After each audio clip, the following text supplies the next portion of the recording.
I just want to make mention it's We're 10:27. 10. Well, okay, we're gonna have to extend this another 30 minutes. There's no way around it. See that? Can't buy that. We have, excuse me, we have other business after this. This isn't over for us. As Thank you. brief as I Madam. can, if we're talking just aesthetics, looking at, and I just found out about this project a week and a half ago, which is amazing, because I've lived here for 40 years. But seeing the computer presentation, I looked at that, and to use a phrase that my mother's generation would use, the hotel sticks out like a sore thumb. I mean, I'm glad it's not the glass brick, but I still think it's very obtrusive, intrusive, and I'm not sure how a hotel that caters to transients, very rich transients, is going to improve the neighborhood.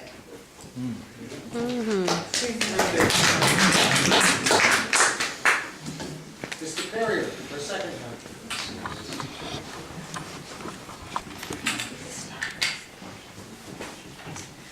Well, as much as I would love to refute and discuss every point that's been brought up tonight, neither our time, patience, or whatever, so I will just address the subjects at hand. Adams Morgan Main Street, we're the ones that filed the landmark application. So the facts are, the church boards came to me because I was friends with them beginning in 2005, 6, and 7. I didn't know any of these developers, didn't know who they were not going to be dealing with. The church had a problem. The upkeep on the building was $30,000 to $40,000 a year, and they didn't have the money for the upkeep. So they were getting big offers. So everybody that cast aspersions, oh, this is horrible, the church just wants to cash out. They wanted to cash out. They have that option at any time. There's all people offering them mega millions for a vacant lot there. So if that was their purpose, they would have done it. But they wanted to preserve the 100-year-old structure if there was any way. They had 100 people come in. Questions about libraries, youth centers, you name it. Everybody had great ideas, nobody had any dollars. So when the church came to Main Street and said, would you please, Tracy's will do the study, would you please file the landmark application? One, because we're interested in historic preservation, but two, the church has the absolute legal right to tear that down anytime they want to or need to. And the fact that they did not file the landmark application, but another entity did, that's exactly why they were coming with someone. So we were just waiting to see what would the various proposals be. So this issue where people think they're faking it about tearing it down, no, it's an economic reality, but something people are trying to avoid. We're talking about a meeting to discuss the Department of Interior Historic Standards. When you look at the church's goals, they had Katie Davis and the Urban Rangers, they had youth there, they had city bikes and so on and so forth, and they're interested in green space. So they were looking for developers who would try to accommodate all the church's interests. If you look at the specific criteria that they're going to look at, it is specifically related to how do you build a taller building behind a full historic structure. So near my church downtown is a premier example. It's the old Greyhound bus station with a big tall building behind it. So if you want an exact example following the exact same law, that's what that's about. The dull adobe, I think, is very much in keeping because now that fits more with the buildings in Adams Morgan than the glass did. If you look through the specific criteria, you don't want the church to match. You want it to be clearly distinguishable in color and size from the building that's being preserved. Now, a point was made about protecting the existing housing. They're not tearing down any housing, they're not ruining any existing housing. So in closing, what I would say is, unfortunately, we have many more bites at the apple to discuss zoning and height and all that. This HPRB initial concept review, that's all it is. Unfortunately, there's 10,000 more bites at the apple. Thank you. Is there anybody further who wishes to speak that has not spoken? In that case, I'm gonna use the chair as per, oh, I'm sorry, Mr. Hargrove, I apologize, sir. Just 2 or 3 comments on my behalf also, and we follow this project from the beginning. I would just urge the commission to restrict its decision-making to the specific issue that is before it, which, as Chairman Reynolds and Mr. Lanning and maybe others have pointed out, is the issue narrowly set out under the HPO regulations of compatibility of the addition with the existing historic structure.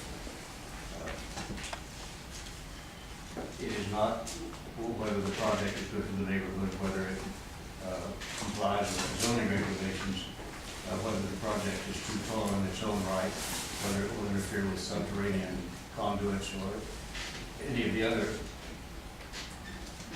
relevant issues that have been talked about, but they just happen not to be relevant to the issue before the commission tonight. As to how you go about determining compatibility, it seems to me that the developers have made a very commendable and successful effort in response to comments they got on the previous design to render the proposed addition in such a way that its exterior surfaces would not be unduly intrusive onto the various vistas from which the church can be viewed, particularly, of course, the main view shed of the church from the facade on Euclid and Columbia Road, but also from other points of view.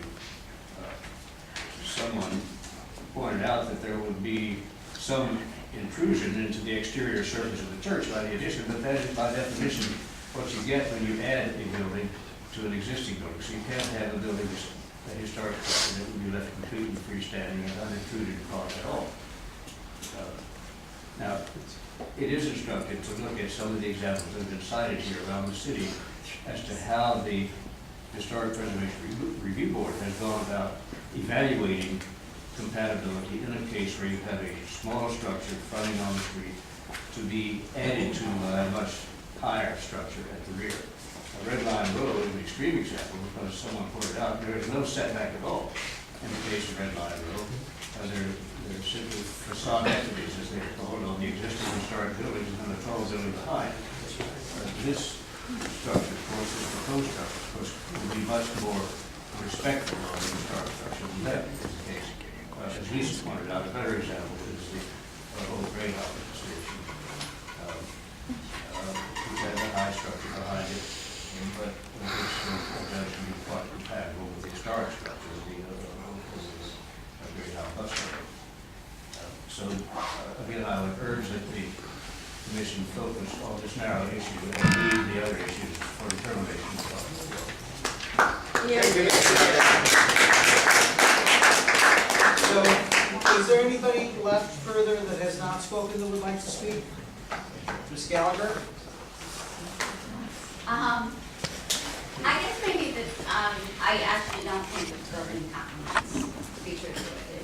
And I do have issues with the entire, what struck me more than anything was listening to the previous discussion on the re-cook overlay and the size and the mass and everything else of that, of the building that we had before. And this is 50 feet above what the re-cook overlay says, and it is sitting in the space where it's going to sit is in the overlay. And I guess I have a little bit of a problem with the HPRB not taking into effect the entire neighborhood and just the little parcel and saying, oh, well, this looks good because it's bigger than that building. It's bigger than every building. It's huge. And that's the problem that I have. I don't have a problem with the hotel. I've said that from day one. But it is bigger than everything in the neighborhood. Yeah. And that's what I have to Thank you. Put your hand up, Ladies put and your hand up, gentlemen, hand anyone up. else that has not spoken that would like to know, I'm sorry, now you had a chance. Anyone else that has not Have you? spoken that would like to Oh. speak? Oh, shit. When did you? Very well. Wilson? Mr. Harvey, Yes. fifth estate, shall have the last word. I've covered many projects of this sort before both the Historic Preservation Review Board and the Zoning Commission. And a wonderful example that I think is very pertinent is the Italian Embassy project, which the Historic Preservation Review Board heard first in its iteration that finally was approved prior to the Zoning Commission. And earlier, when the Historic Preservation Review Board rejected a proposal, they rejected it because they didn't like where the apartment tower was situated on the site. They said it was too tall, that it overpowered the Italian Embassy building. And they told the applicant that if the applicant wanted to come back, he would have to go to the Zoning Commission and get the zoning changed. Because if you know those through lots, double lots between 16th and Mozart, the front part of the lot is zoned for 90 feet as part of the 16th Street streetscape. The rear is zoned for 50 feet. And so they said, get it reversed. So the next applicant came along and took to heart Historic Preservation's concern about height and zoning, and took that directive to heart and went to the zoning, well, first to Historic Preservation and proposed a building that would require zoning relief, dramatic zoning relief. Then went to the Zoning Commission and said, look, here's our building. And the zoning commissioner said, your building now is going to construct at-risk window apartments right next to the property line of the surface parking lot behind the Masonic Temple. And the zoning commission was really perturbed that they'd gotten into that, found themselves with a fait accompli from the Historic Preservation. So I just passed that on. That's just one example of how Historic Preservation deals intimately with height, with massing, with density, and will instruct applicants to go to the Zoning Commission or the BZA, depending on what kind of relief is deemed necessary for that project to meet their review. But I just throw that out as an example of HPRB intimately involved with height, etc.